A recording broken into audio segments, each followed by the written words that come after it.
YCP ఎమ్మెల్యేల మీద నియోజకవర్గాల వారీగా నెగిటివ్గా ఈనాడు ఆంధ్రజ్యోతి కథనాలు రాస్తున్నాయి. అది జనంలోకి వెళ్తున్నాయని భావించినట్టుంది. ఇప్పుడు వైఎస్ఆర్ కాంగ్రెస్ పార్టీ రివర్స్లో తెలుగుదేశం పార్టీకి సంబంధించిన నియోజకవర్గాల ఇన్ఛార్జీల మీద లేకపోతే కాబోయే అభ్యర్థుల మీదన అటాక్ ప్రారంభించినట్టుంది సాక్షి ద్వారా. ఎందుకంటే ఇవాళ అవినీతి ఆనకొండ అంటూ 100 కోట్ల దోపిడీకి టీడీపీ మాజీ ఎమ్మెల్యే వంగలపూడి అనిత చిరునామా అంటూ రాసుకొచ్చారు.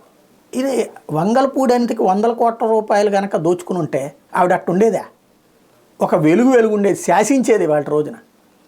అవసరమైతే ఇప్పుడు చంద్రబాబు గారితో కొట్లాడి ఆవిడ రాజ్యసభ లేకపోతే కనుక లోక్సభకు నాకు ఇవ్వండి అనినే మాట్లాడగలిగేది. రాయొచ్చు. ఇప్పుడు వైసీపీ వాళ్ళు తినేస్తున్నారని రాస్తే తప్పనేటువంటి వాళ్ళు, తెలుగుదేశం వాళ్ళు తినేస్తున్నారని రాసేటప్పుడు ఆ రాసేదేదో కొంచెం ఓ జెన్యూన్గా ఉంటే 100 కోట్ల రూపాయలు.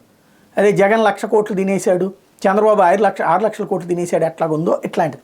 ఏమన్నా అక్కడ ఏంటి ఆవిడేదో ఈ భూములకు సంబంధించిన పట్టాలు ఇచ్చే సందర్భంలో తినేసింది, ఇట్లాంటివి రాసుకొచ్చారు. వాటిట్లో ఏమన్నా ఉంటే 5 ఏళ్ళు ఉంది వైఎస్ఆర్ కాంగ్రెస్ పార్టీ ప్రభుత్వం అధికారంలో, ఎందుకు అరెస్ట్ చేయలే, ఎందుకు కేసు పెట్టలా? పెట్టుంటే అప్పుడు కదా నిజాయితీ ఉండేది. 5 ఏళ్ల తర్వాత రేపు మాపు ఎన్నికలు జరుగుతుండగా వంగలపూడి అనిత అప్పట్లో అవినీతికి పాల్పడిందని ఇప్పుడు రాస్తే సాక్షిలో ఏం ప్రయోజనం?